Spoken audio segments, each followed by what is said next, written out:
BMW'nin erkekler serbest 65 kilogram altın madalya müsabakası. Kırmızı mayo Erdem'den Anlatani. Kırgızistan, mavi mayo Halibek Osmanlı. Kırgızistan, lütfen bildirin. Mat freestyle 65 kilogram gold medal. Red section. Ernazar Akmataliyev from Kyrgyzstan, blue singlet Halibek Osmanlı from Kyrgyzstan.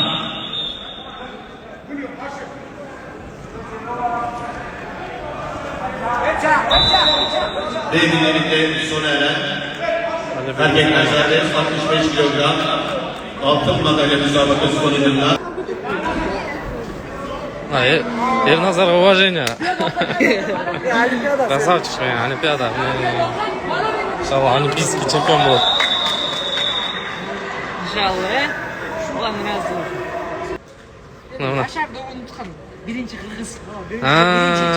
Maşallah, maşallah. Muslim sallaydı. Legener, конечно. Aldı Legener. Azar Kırgızlardan mı? Birinci çempiyon aşağı doğru. Maşallah, maşallah. Canım. Almasın muhtemelen. Almasın aytayın dedim ben de. Nasıl bolbay aldı?